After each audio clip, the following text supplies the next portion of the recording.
podcast where we talk to smart people, but not necessarily done by smart people? That is an awesome question. This one goes down probably on one of my top 5. Hey, I like nutrition. I like to eat food. This is the coolest thing ever. We're going to do this forever. I wish I paid more attention in that class. You know, I'm going to be honest, I don't understand that. As a man, I don't get it. Welcome to smartpeoplepodcast.com. Hello and welcome to Smart People Podcast, conversations that satisfy your curious mind. Chris Stemp here. Welcome. Yes, we're talking about the brain, the mind, one of the favorites, but we're doing it differently as always. Strap in for this one.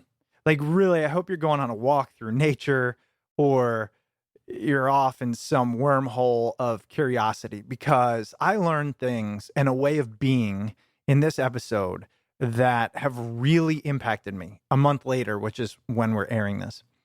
This week on the show, we're interviewing Annie Murphy-Paul, who is the author of the almost brand new book, The Extended Mind, The Power of Thinking Outside the Brain. Annie is an acclaimed science writer. She's written in all these places, New York Times, Scientific American. Her books have won awards. Malcolm Gladwell recommends them. She went to Yale. She went to Columbia University Graduate School of Journalism, currently a Learning Sciences Exchange Fellow at New America. Really awesome, intelligent person, and really good at articulating it. Let me give you an example. If you're listening, you've probably heard of mirror neurons. If you haven't, you're in for a trip. I had heard of them. I've been teaching about them in a previous class I taught, and Annie blew my world about what they mean. And that's just like one wormhole we go down. And we also really get into how can you use the world differently to enhance your brain, to enhance your thinking, to accomplish the things that you have not been able to accomplish because you've been stuck inside your brain. Like, are you one of those people that's always thinking, always grinding your gears? You'll love this one. If you love this one, tell us in one of two ways. One, make sure you're subscribed, not just downloading, subscribed wherever you are. Tell somebody, hey, check out this new episode. It's about the brain. It'll make you better. And also join us. Patreon.com/smartpeoplepodcast. Access to guests, direct access to us, and support the show for as little as $2. In fact, I want to give a shout out to Cameron M. and Matthew L., our newest patrons. Really, really appreciate it. You guys rock. The support is phenomenal, keeps us going. And like I said, it's not that expensive. It's just really cool to see.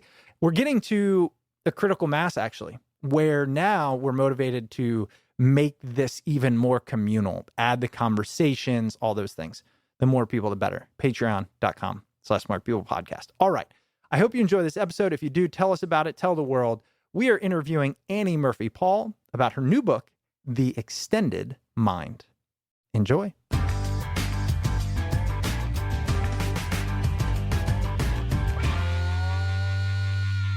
I was just telling you, you've got this brand new book out as the time this airs, The Extended Mind. And I have to tell you, the title hooked me. I'm all about the mind, but it was a very confusing topic to me. We have this kind of profiling system at work we go through, and one of the things that I was kind of dubbed as is it's a thinker. I live in my brain.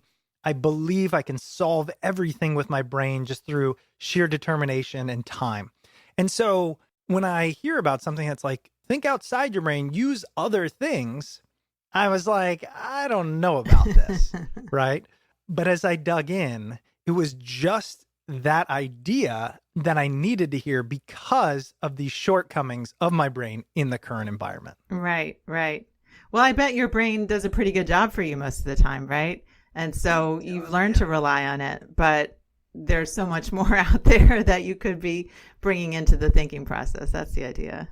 Yes. And I want to talk about that, actually, the shortcomings, because we don't enough. But I want to start here right off the bat. As I started reading your book, I got it highlighted here. You said, our culture insists that the brain is the sole locus of thinking, a cordoned off space where cognition happens, much as the workings of my laptop are sealed inside its aluminum case. This book argues otherwise. What does the book argue? Mm-hmm.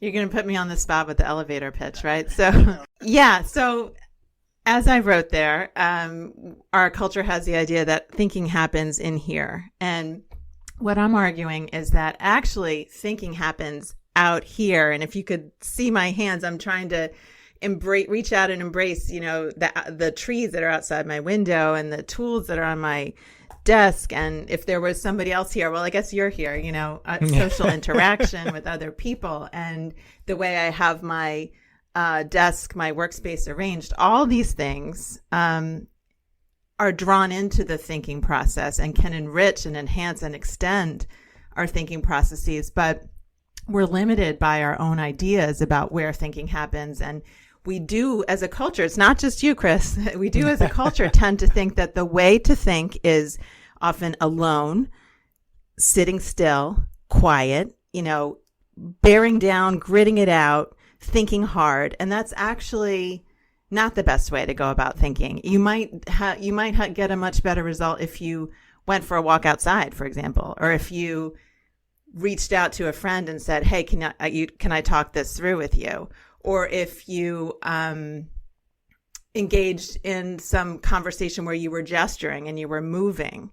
Those kinds of extra neural resources, meaning outside the brain resources, can make our thinking so much richer than as compared to when we just use the brain alone, which is a pretty limited organ. As much as we like to think that it's this incredibly powerful, extraordinary thing, it's actually just a biological organ that evolved for certain limited purposes. And we've tried to adapt it, and we have adapted it to our modern world with all its complexities. But there's a lot of gaps there. There's a lot of failures. There's a lot of deficits, as we all know, in terms of trying to pay attention, trying to stay motivated, trying to solve problems. That doesn't always go as well as we would like. And my contention is that it's because we're trying to do too much in our heads.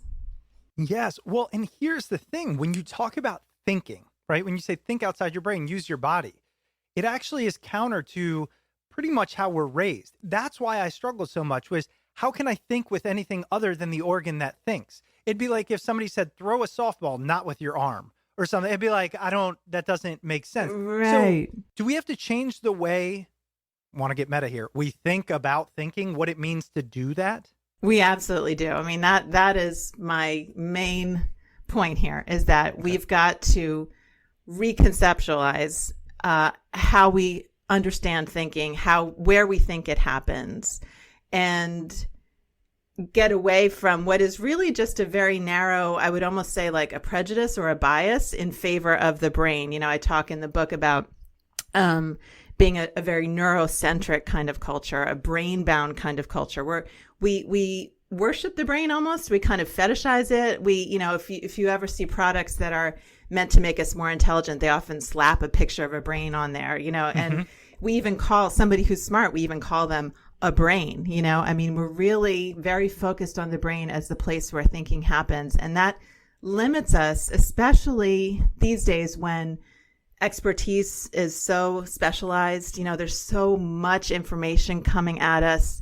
So we ask so much of our brains, and our brains are saying, please, I can't handle it anymore. I need help. And the help comes from these outside the brain resources, that we can offload some of that mental work onto, and that we can use to enrich and enhance our thinking. And that's a skill that nobody teaches you, right? I mean, we learn how to use our brain in school. That's what school is all about. And in workplace training settings and that sort of thing, we don't learn there either how to think outside the brain. And yet my contention is that we're going to be needing to do that more and more.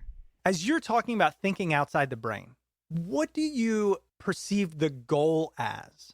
If I'm going, okay, thinking is when I'm like internalizing all types of things. It could be my experiences, the knowledge I have, my memories, to come up with some response, some solution, some output. How can I use other parts to come out with an output? It just doesn't make sense. Well, I want to be clear. I'm not saying that the brain won't be involved in thinking. It's always going to be centrally involved in thinking. But one way to imagine the switch is to think about changing the role that the brain plays. It's less a workhorse that you're just driving, and more like an orchestra conductor that's like drawing from here and drawing from there and weaving it all together into a kind of assemblage that is made on the fly. And so when you think of the brain less as the solo operator and more like the orchestra conductor who's, bringing in all the different resources at the time and the place that is most effective, that's the best way for us to use the brain, rather than just sort of driving the brain like some kind of poor, ox in the field or something, and expecting it to do all that labor on its own. When the switch started to flip for me was, as I read, I try to refute what I'm reading, right? I try to look at it with a critical lens, and I'm thinking, my brain's doing just fine. I was starting to think maybe this is going to sound wrong. I don't mean it this way, but pop culture-y, like it's fun to think about. It's fun. It's a fun idea. I'm sure there's a lot of good research, but is there any usefulness? And then you start talking about the limitations of our current brain. And that hit me because there's a lot I want to do. I've got little kids. I'm trying to write a book. I work for a company. I do this podcast. I always want to create, and I beat myself up a lot about my inability to do so. It's a weakness. It's an inability to focus for long periods of time. But then I tend to just think, but that's the way we're built. That's how the brain is built. And what I came to is, I'm right. That is how the brain is built, but it doesn't mean that's where we have to stop. So how does this help us get past limitations that we're going to need in a more complex future? Well, I want to point out, you're right that the brain is built for thinking, but it's also in a way built to extend itself, to use these other resources that we're talking about. That is just as essential a part of our nature and as an essential a part of what the brain does as having it all happen in here. If you think about how ancient it is that people have used, say, tokens for counting things, or they've even counted, on their fingers, or people have accomplished things together with other people that no individual could do on their own, or people have designed buildings that evoke a certain state of mind. I mean, we've always been in this interactive kind of engagement with our bodies and with the worlds that we live in. So I just want to say that I do think that the brain, it has evolved to extend itself, and that's part of why human beings are able to accomplish such amazing feats. It's just that we have a blind spot for the way that we do that, and so we don't intentionally cultivate it the way we cultivate skills like memorization or sort of self-discipline and self-motivation, all these internal skills that we place so much focus on. Those can get us a long way, and I think that's you're using your brain at its full capacity, and it's doing a pretty good job for you most of the time. But you do see, it sounds like, that there are times when it can't take you all the way, and I do think that that's going to happen to us all more and more, as I say, as the kinds of tasks that we are required to do in this world of ours just get too big for any one brain, too complex, these wicked problems that are beyond any one of us to solve. So the only way, in a sense, that we can get smarter, given that our brains are working at full capacity right now, the only way to get smarter is to get better at thinking outside the brain. That's what I want to. The best way I learned this through your book was the stories, the individuals, the successes that people had. So we're going to get there. But I want to set the stage with this, because what you just said, in my mind, is one of the most crucial parts, which is we do this. We just don't recognize it, and therefore we don't cultivate it. That's so massive. How much does space have on our thinking? And here's why. I have had a home office for the past 10 years, even before pandemic. And there are my previous house didn't have a lot of windows, and something was wrong. I would say, I think it's a space. I think it's a light. I don't know. We moved. I've got all this light. And like every day I feel better about creativity, about energy. And so I've intuited that space has an impact on my thinking. But I'm curious, with all your research, what do we know about space and its impact on our thinking? Yeah. Space is a really interesting facet of extending the mind, because, there's this metaphor out there that we all engage all the time without realizing it. We compare the brain to a computer. And the thing about a computer is, like my laptop that I'm using right now, it works exactly the same whether it's here on my desk or if I were to take my laptop to a park and work in the park today, or if I'm next to a sunny window like I am right here, or if I took my computer down into the basement and it was in this dark, dank space, it would work exactly the same. But that's where the analogy fails, because human brains aren't like that. We're exquisitely sensitive to context, to space. And I think you found that you weren't even looking for that, but you just found that reaction in yourself that in one space you can work really well, think really well, and in another space you couldn't. So now that we know from the findings handed on to us by scientists, we know more about the kinds of spaces that promote intelligent thinking. We can arrange our spaces in a way that reflects that and that promotes that. But again, that's kind of not how we're used to thinking about thinking. We imagine that we can do our work, our mental work, anywhere. It doesn't matter. You can sit in that corner over there.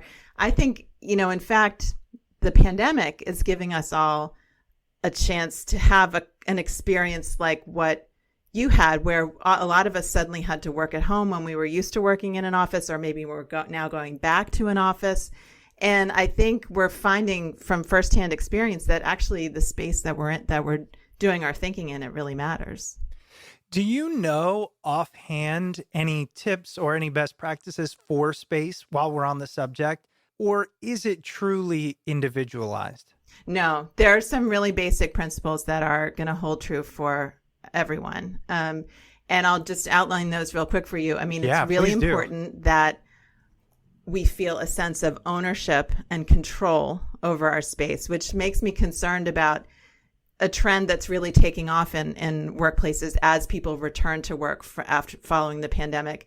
A lot of workplaces are offering their employees what they call a kind of hot desking, hoteling, right? Where like you don't have your own desk. You don't have an assigned space. You just take whatever space is available when you show up, if there's a space, and this, I think, is a terrible idea. It's a terrible setup for people doing complex cognitive work, because you're not going to feel that sense of ownership and possession and control over a space that's only really temporarily yours.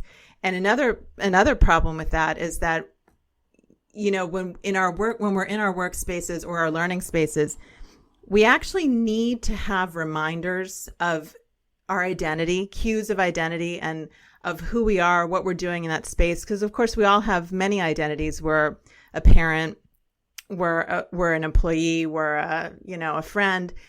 When we're in a workspace, we need to have identities. We need to have cues of our workplace identity in place, reminding us of who we are and what we're doing in that space.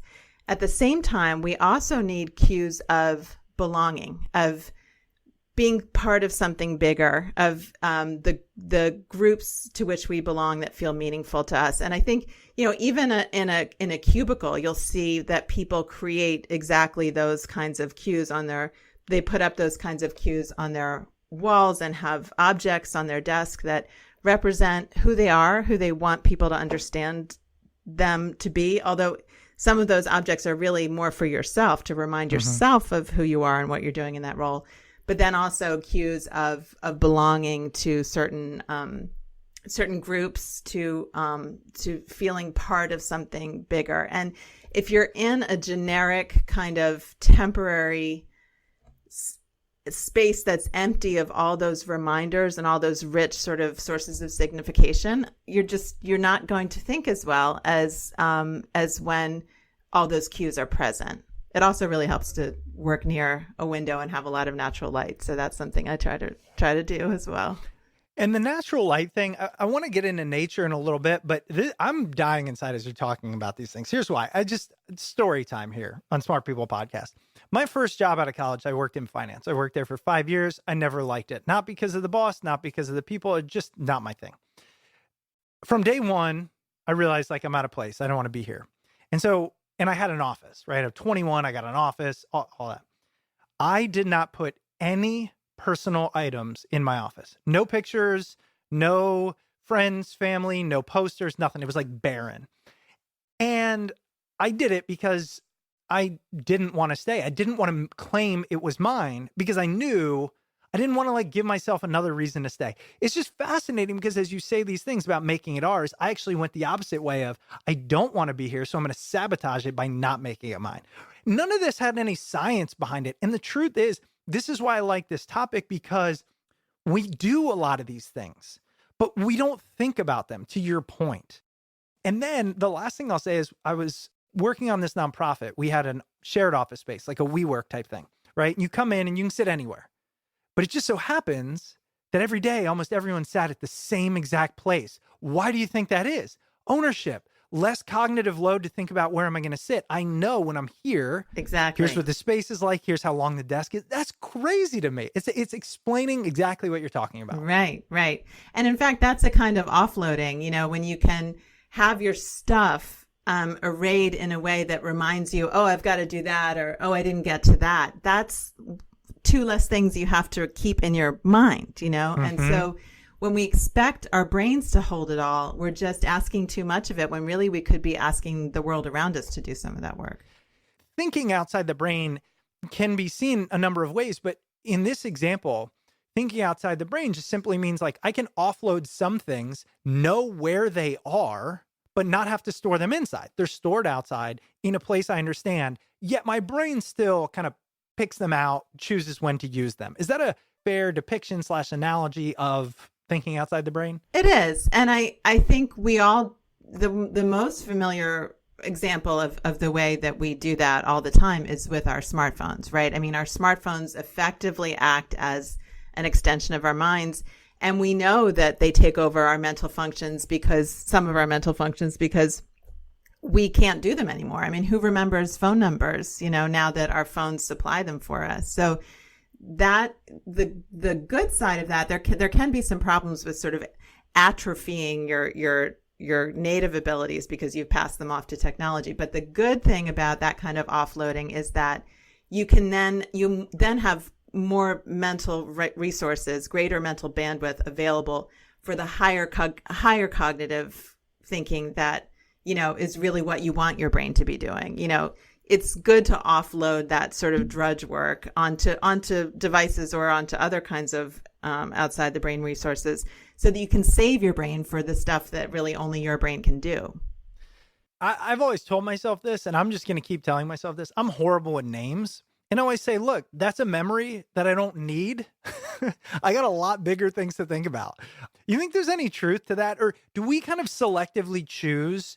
Do we say, this is something that is worthy of my limited brain space?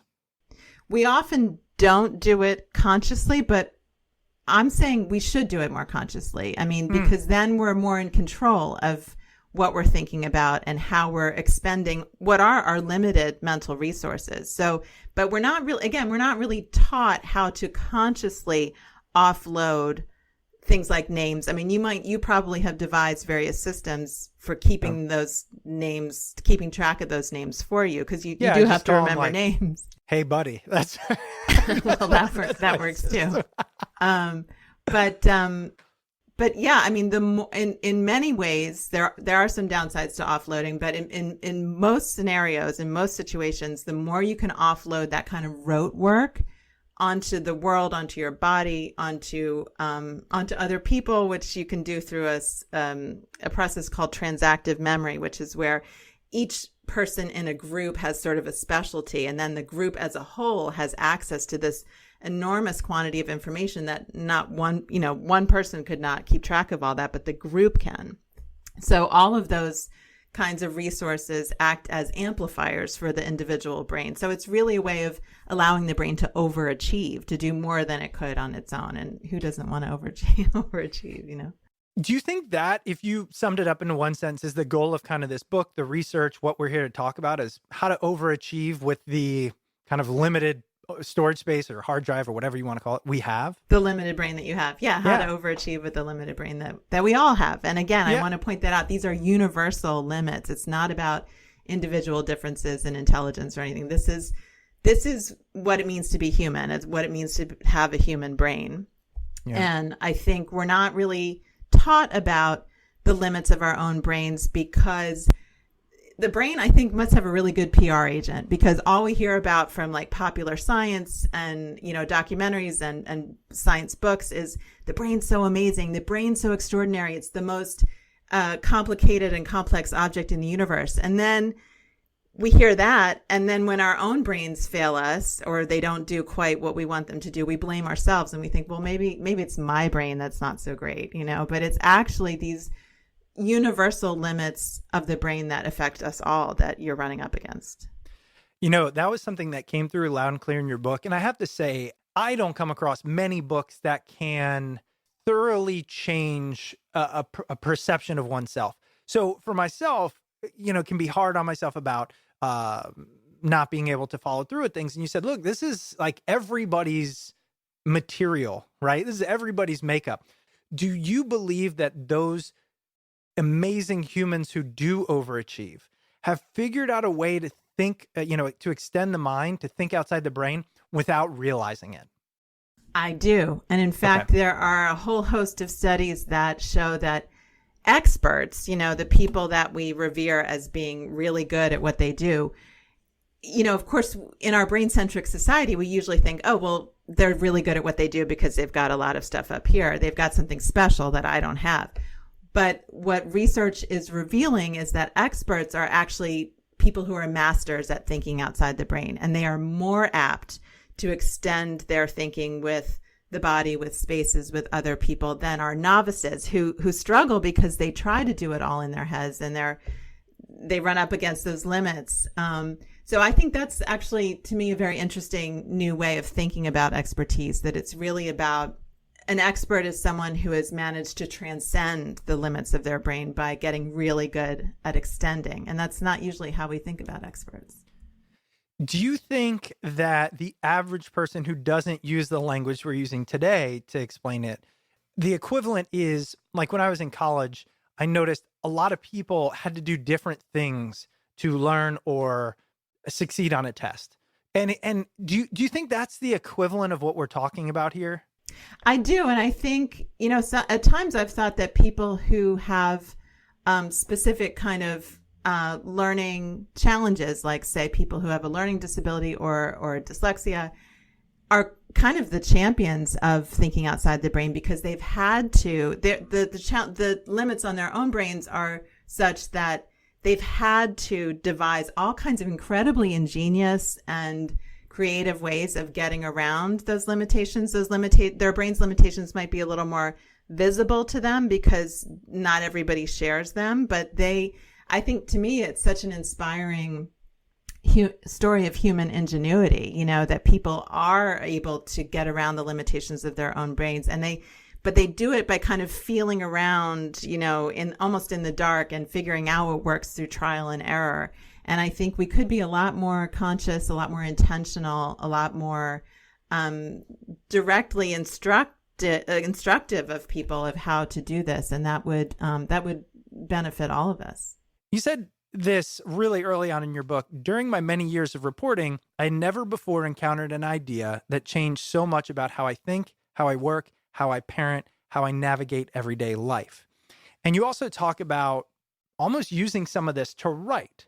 So I wanted to ask you about your writing process and how it modified that or improved that, given writing seems to me, and I've talked to a bunch of authors, to be one of those tasks where the successful do it outside the brain. Like they have a process of going for a walk, moving their space, talking to people, whatever it is, to get to a really difficult outcome. So tell me if I'm wrong here, but did you employ any of these tactics, techniques, ideas to accomplish a difficult feat, like writing a long, detailed book? I did. And in fact, I think I say in the book, I don't think I could have written the book successfully if I hadn't employed the very things that I was learning about in the course of researching and reporting the book. One of the most useful things to me in terms of writing the book was, we talked about the importance of space and the use of space as a mental extension. space can also function as an extension, not in the way we were talking about with like the way we arrange our workspace, but how we take the mental contents of our brains and spread them out onto a physical space, like whether it's a piece of paper or a whiteboard or a bunch of Post-it notes. What you're doing is taking the mental map that your brain constructs, because we do navigate through the landscape of ideas in a way that's similar to, the way we evolved to find our way through a landscape in the real world. But when we take that mental map and make it literal, and we spread it out in front of us, and we can interact with it, we can inspect it with our senses, we can see it, we can read it out loud and hear it in a way that doesn't happen when it remains here in our head. That changes our relationship to it. In fact, there's a psychologist who uses this great phrase that I like, that he says, when we take our thoughts out of our heads and put them out into physical space, we get what he calls the detachment gain. We put a little distance between ourselves and our thoughts, and that distance makes all the difference. And I think we've all had this experience when, or we take advantage of this when we print out something that we're working on. A computer doesn't need to print something out and mark it up and maybe pass it around to some friends and then go back and readdress that piece of work again.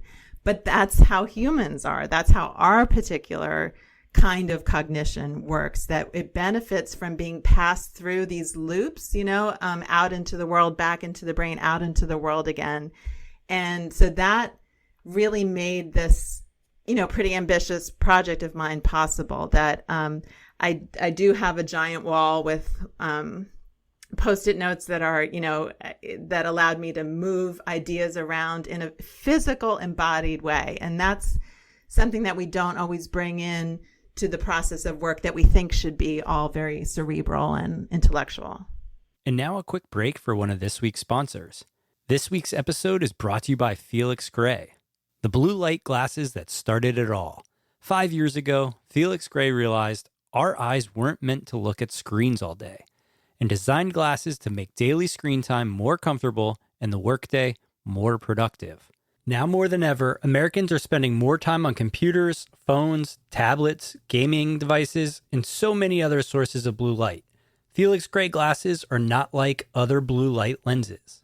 Felix Gray lenses filter 15 times more blue light that can make screen time tough on eyes and disruptive to sleep. Felix Gray offer classic frame styles made from acetate and hand-finished for a durable, lightweight, and really comfortable pair of glasses. Non-prescription and prescription available. Check them out now, felixgrayglasses.com/smart. If you can feel your screen time, or if you're not sure if blue light glasses are right for you, start with the best in blue light. Try Felix Gray. With their 30-day money-back guarantee, there's nothing to lose but eye strain. Listen, you've been there, I've been there, staring at either my laptop for too long or my cell phone when you start getting sore, tired, or itchy, watery eyes, or maybe you start getting a headache. If you've experienced any of that, you need to check out Felix Gray. Get yourself a pair of glasses made for the 21st century and designed for modern, hardworking eyes. You have nothing to lose except maybe eye strain. Go to felixgrayglasses.com/smart for the best blue light glasses on the market. That's FELIXGRAY glasses.com/smart. Free shipping, free returns, free exchanges. felixgrayglasses.com/smart. And now back to the episode. I think that's a huge problem of mine. Writing a book or whatever, coming up with ideas, I've just conditioned myself. If I can't do it in my brain, that's a shortcoming on me, right? But and the older you get, you realize the stupidity behind that statement, honestly, and you try and figure. But to your point, like you put it out there, you move it around, you get to feel you moving it, see you moving it, experience it outside your brain. Different seems like a better way of working. Yeah. So what I wanted to start digging into is examples of this happening, kind of like we just went through. And in it, we'll learn about the different ways, the different things you discuss in the book on how we do this. One that I loved, but I need to talk through in order for you to convince me, was interoception. Yeah. Tell us about that, because I think we hear about it. Mm-hmm. It sounds nice to believe, like to feel and all that. But so just let's start us off from the basics. What is it? Yeah. Well, so one problem is that we've got this unfamiliar word, right, called interoception, and I think make it clear for your listeners right away when I say there's another word that we're all much more familiar with, which is gut feelings. Like we know what that is. We know what it means to have a feeling that is not coming from your doesn't feel like it's coming from your brain, doesn't feel like it's coming from your mental activity. It's a sense that you have. And we all know that sometimes those feelings really bear out. And what's interesting is that scientists have dug into exactly what that is, what that feeling is. And that is the study of interoception, which is just like we have all these sensory organs that allow us to take in information from the outside, inside our bodies, we have a comparable range of sensory receptors that are giving us information about what's going on inside our bodies. So some people are quite well attuned to their interoception. One way that's measured is whether you can hear your own heartbeat. And I think if your listeners, if you're aware of your own heartbeat, and I think if your listeners ask themselves, can they feel their own heartbeat? Some of them can. And some of them are like, what are you talking about? That's not possible.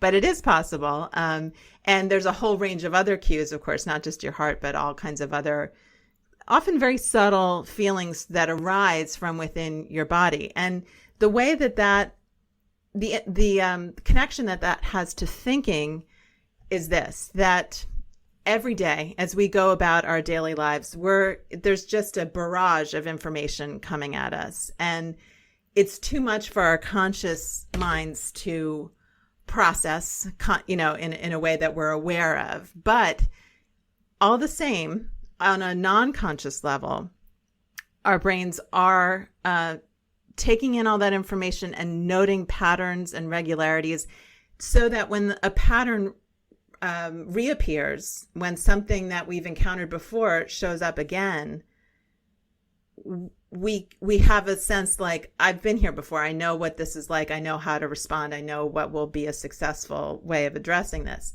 But again, that's not conscious. So that pattern awareness is not conscious. So how can we use it?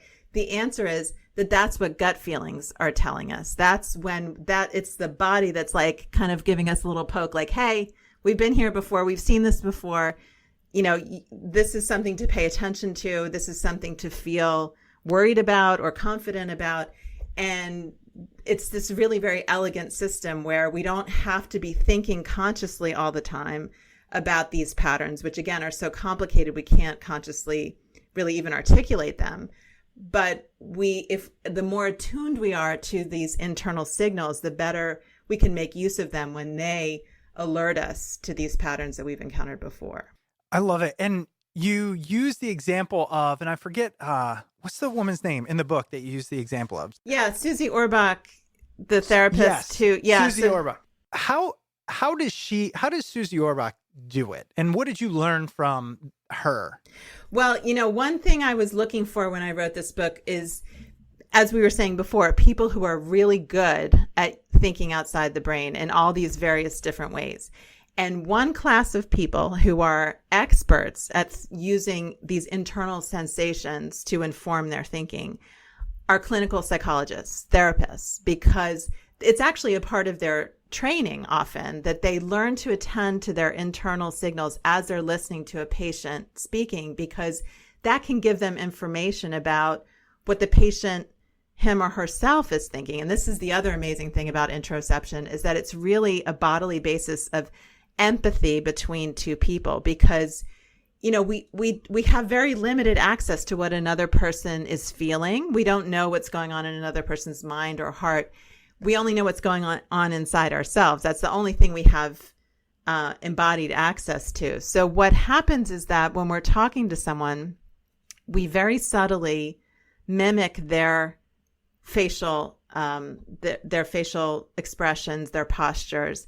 And then we kind of read off from our own bodies, how am I feeling? And then that's how we know how our conversation partner is feeling.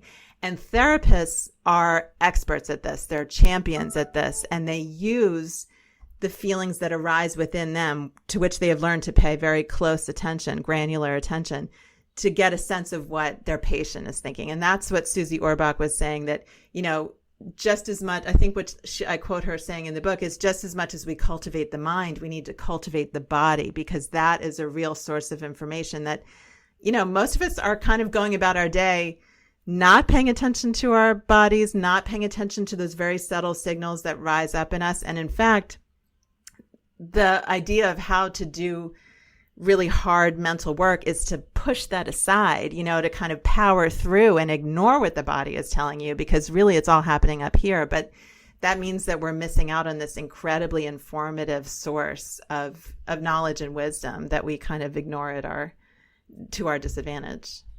Listen, quick plug for your book here, because you just did it again. And the book's The Extended Mind. And I know you write for a living, but you were so good at being one step ahead of me as the reader.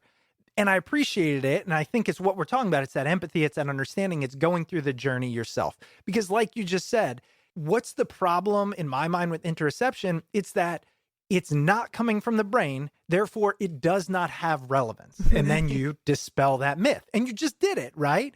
It's so key to what we're talking about here. We're not taught it, so we don't understand it, and we need to tune into those feelings. And I have to say, for listeners, if their mind isn't blown right now, you should probably just stop listening to my podcast, because here's where you got me.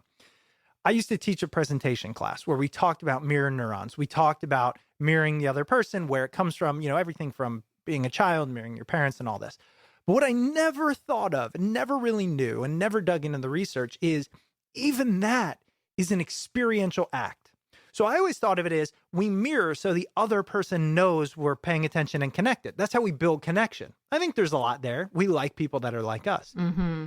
But think about it. Okay, I see you slumped over. I see you this. So I do that without thinking, subconsciously. And then I go, how do I feel when I'm in this position? And then I project that feeling up back onto them. That's insanity. It's wild, isn't it? And what's so interesting is that people who are more interoceptively attuned are more empathetic. And it makes sense, because they are paying close attention to what they're feeling. And so they're really able to feel what the other person is feeling. It's more intense for them. They're not ignoring or pushing away those feelings that can tell them, oh, this person is feeling sad, or this person is feeling anxious. And I know that because I feel an echo of that in myself. They're very sensitive to that echo.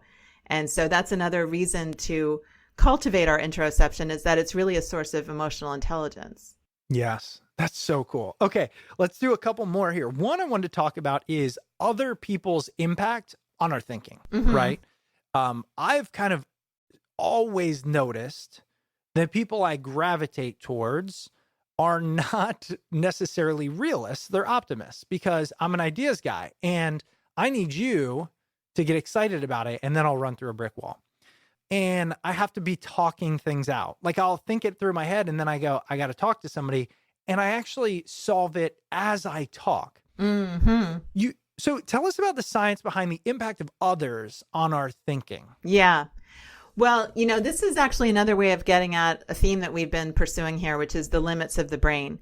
And, one really interesting thing, if you read books about the brain, there is this whole thread about how it's so amazing and so incredible, but you'll also read a lot about the brain's our built-in biases, and the ways that we this is kind of like the work of Daniel Kahneman, Thinking Fast and Slow. We're really hamstrung by all these biases and blind spots that seem to be built into the human brain. And there's some very interesting work by a cognitive scientist named Hugo Mercier, who says, wait a second, if human reason is so amazing, why is it so limited and hamstrung by all these cognitive biases? And he says, that's because we're using it wrong. That's like expecting a person to breathe underwater. We don't have gills, we're not built that way, and we're not built to think alone.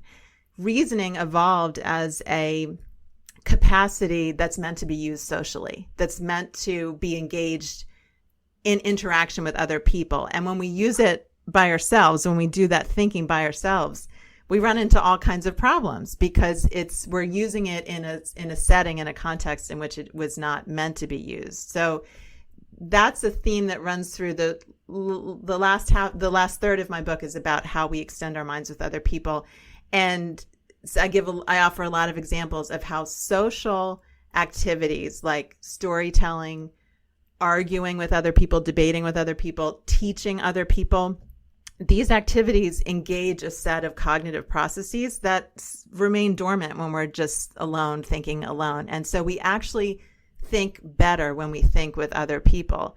And again, that goes contrary to our idea of like the solitary genius who has this amazing insight when he's all by himself. In fact, we think better when we are with other people because we're such fundamentally social creatures. What you're saying there about the biases kind of makes sense. If we have a blind spot and we just do it in our own brain, it remains a blind spot. But it's easy for us to call it out in others because it's not our brain. Exactly. You know how many times you're having that conversation and you're like, hold on, and people go, or you say, how did you spot that so quickly? Or how did you change that so fast? But just because it's not our thought. It's similar to what you were saying about writing things down. It just detaches us from it. Exactly. So why do we think we have to keep it all in here? That's actually the worst thing we can do, when we could be we want to get it out of our brains as often as possible and in as many ways as possible. And one of them is, as you said, talking it out. I think there's at least two things going on there. One is that you're getting the reactions and the responses from the other person.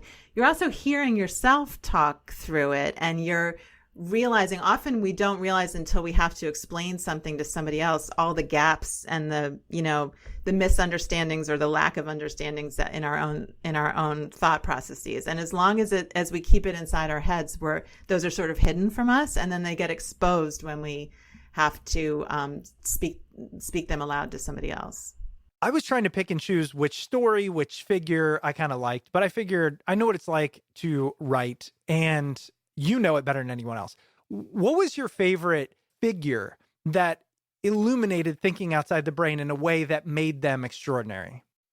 One story that comes to mind is James Watson, who along with Francis Crick was the discoverer of the double helix structure of DNA. And I didn't know the story of how that happened. I guess I probably thought that they, these brilliant scientists kind of came up with it in their heads. I would have assumed that, because that's the story that is handed down to us, the kind of story that we are familiar with. But what actually happened was that James Watson was trying to figure out how these chemical bases fit together. He had a kind of partial solution, but he just couldn't take that he couldn't seem to make that final step to figuring out how the bases fit together and in what structure to create DNA. And so what he did was he cut each of the bases, the chemical bases has a particular shape, and he drew those on cardboard and he cut them out, and he was literally trying to put them together, and he had an idea of how it was going to work, and he could see in a way that interestingly he couldn't when it was just in his mind, and he's like, oh, that must be the solution, I think I've got it. And then he's doing it out in the world, out in this physical kind of embodied way, and he's like, no, you know what, I see that really isn't going to work. And then the moment of sort of illumination and insight was not just like a realization in his own head. It's when he was just sort of playing around with these cardboard cutouts that he'd created, almost in a very kindergarten kind of way. I mean, that's what I think it's kind of crazy that we allow children, to play in this embodied and physical way, but then we're like, oh, that's just for little kids. We don't need to do that as smart grown-ups, But Jim Watson really was physically fitting these pieces together, and he saw only in the doing of it, in the physical fitting together, he was like, oh my God, this is how it works. And that to me was such a such an interesting example of how the myths that get passed down to us about what genius is, how it works, how insight is arrived at are flawed, because he may never have taken this final step if he hadn't created these cardboard cutouts, this very simple and analog kind of, physically embodied tool that he used to make this incredible discovery. I think it's almost the theme of what we're talking about is by illuminating these things, the point is not just to understand them. And that's important for me because, initially starting this podcast, it was to understand so many things. But what I realized is you can't memorize all this stuff, but it can change the way I think and therefore act in the world, right? Same thing with this. You're not going to memorize all of it. I'm going to ask you for a few techniques, a few ideas, but it's really, if you know this, then maybe next time you feel that emotion or next time you're talking to somebody or struggling with something, you'll just experiment instead of, I like your example of like the person sitting on their chin, just thinking deeply. It's such a limiting way to go about thinking, this kind of just, the thinker, the Auguste Rodin sculpture of the thinker. That's how we imagine thinking happens. And we're limiting ourselves by doing that, and we don't even realize it. So as much as I'm presenting all this research in the book about what we know so far, I'm so excited to think that we might develop this capacity to think outside the brain in ways that we can hardly imagine now. Once we see it, we can start, as you said, experimenting, playing, trying things out. And it's almost like a whole new way of being smart that we've barely explored. And to me, that's incredibly exciting.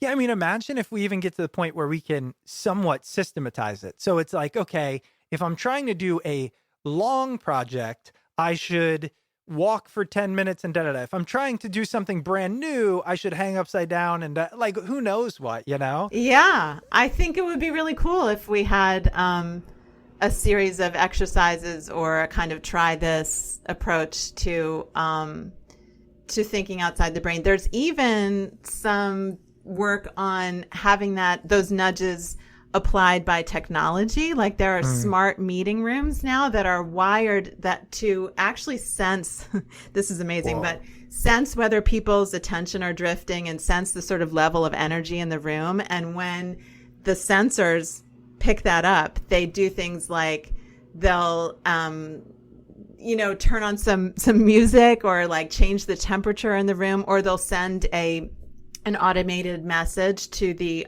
leader of the team who's leading the meeting in this smart meeting room that says you need to get everybody up and walking for a few minutes because everybody's really dragging here. So It could even be that, yes, we need to be more sensitive and more attuned to how to manage ourselves in this way. But maybe we'll actually get some help from technology that will give us nudges, that we don't even have to think about until they tell us it's time to do that.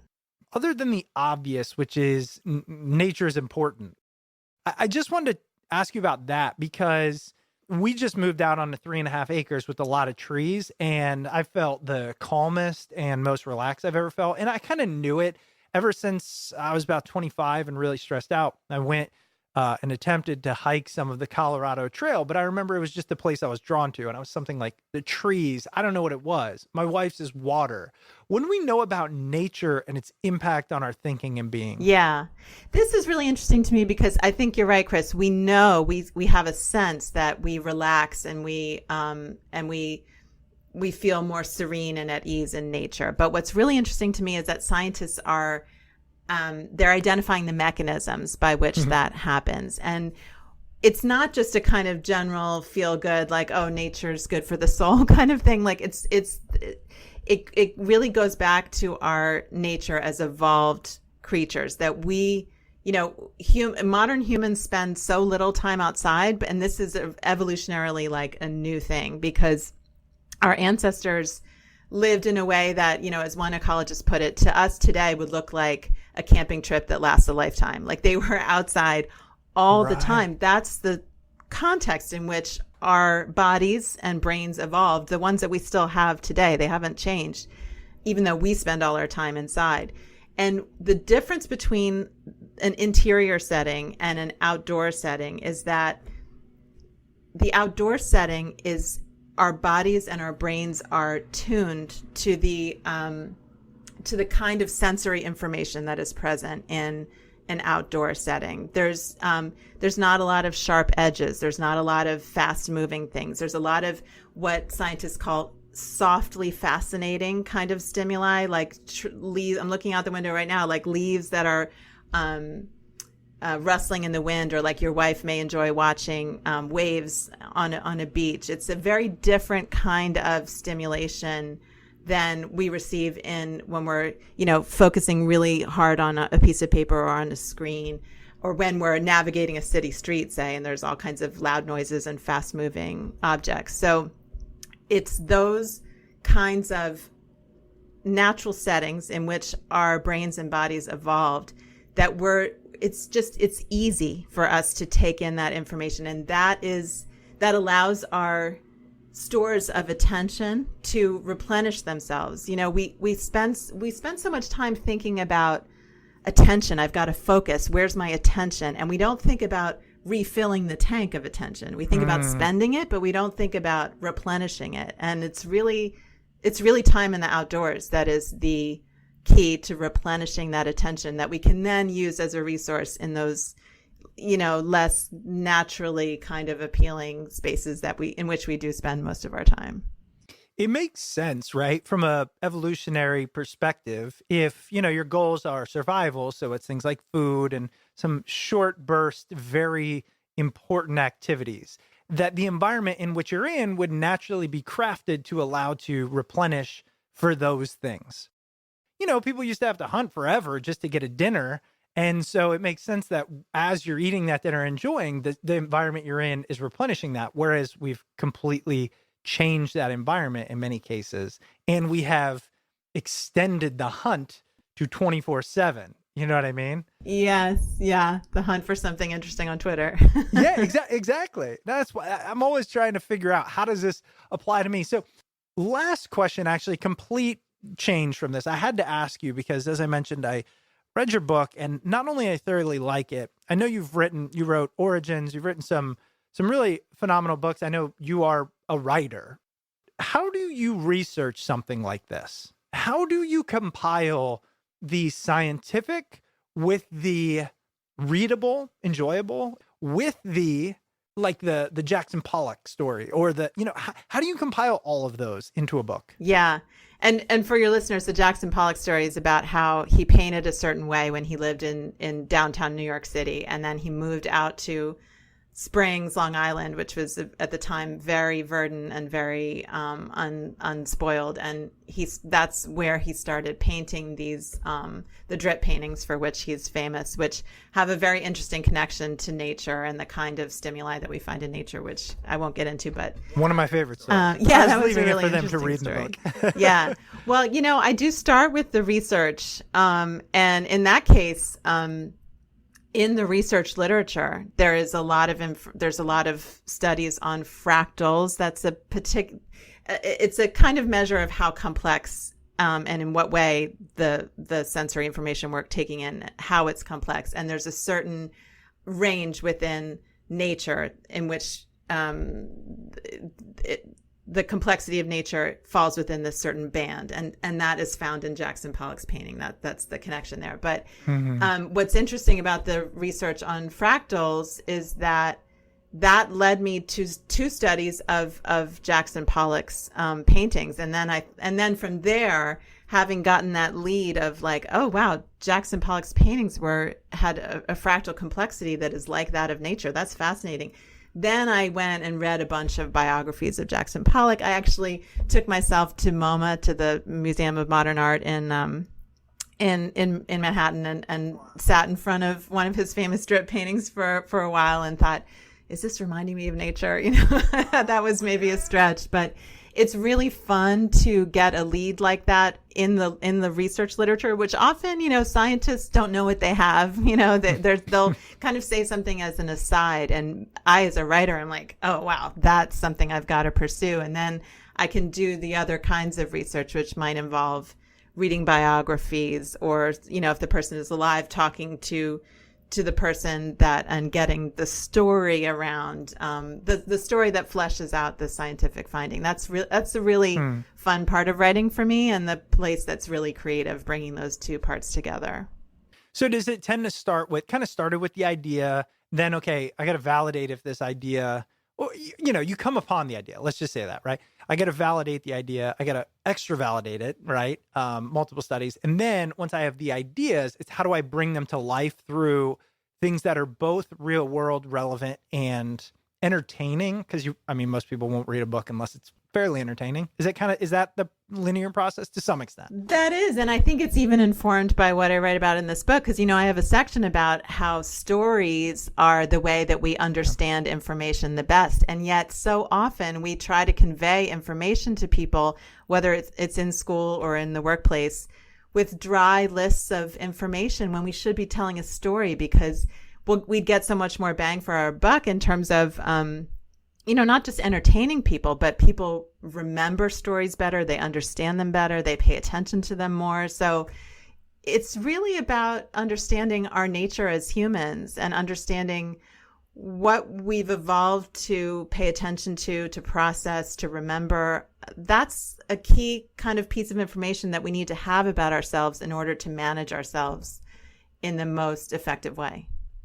This is the last thing, but it's funny you mentioned that. So Simon Sinek is a guy that I look up to. And when I think of what do I want to do? It's him. And I was watching a talk of his, and I noticed it was like 5 things, something. And I noticed every single point started off with a different way of him telling a story. And I was like, I found it. I found how his secret. He does it. Because I've always wondered, is it this weird accent he has or whatever? That's a big part of it. Yeah. So anyways, that's what highlighted it. Annie, I love talking to you. I really enjoyed the book. I love the context. I love the idea. I think it resonated so deeply because I'm trying to move away from that logical thing and believe more in the externalities of the other feelings. And this allowed me to do it. So again, the book is The Extended Mind, The Power of Thinking Outside the Brain. Tell us, where are you? And I went to your website. So tell us your website. Do you write there? Where would you recommend, aside from the book, people can continue their journey with you, writing this idea? Yes, I have a website, www.anniemurphypaul.com, and I do blog there. And I'm active on Twitter. That's, at Annie Murphy Paul. And I'll be writing a lot of pieces. Actually, the book comes out on June 8th, and I have a lot of pieces in the work. There's, as you can imagine, there's sort of endless spin-offs, of these ideas. There's so many avenues that I didn't even get to in the book. And there's a lot of stuff in the book. It's pretty packed full. And yet there's still all kinds of things I wasn't even able to get to. And I'm really excited to be doing that now that the book is in the world. I love it. Well, again, Annie, thank you for joining us. Really enjoyed it. Thank you. This was so much fun, Chris.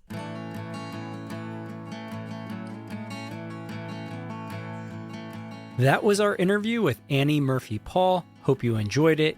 As a reminder, Annie's book, The Extended Mind, The Power of Thinking Outside the Brain, can be found wherever books are sold. All right, let's jump into the quick housekeeping items. If you ever want to reach out to the show, you can email us at smartpeoplepodcast@gmail.com or message us on Twitter @smartpeoplepod. And if you'd ever like to support the show, head over to patreon.com/smartpeoplepodcast. And of course, if you want to stay up to date with all things Smart People Podcast, head over to the website, smartpeoplepodcast.com, and sign up for the newsletter. All right, that's it for us this week. Make sure you stay tuned because we've got a lot of great interviews coming up, and we'll see you all next episode.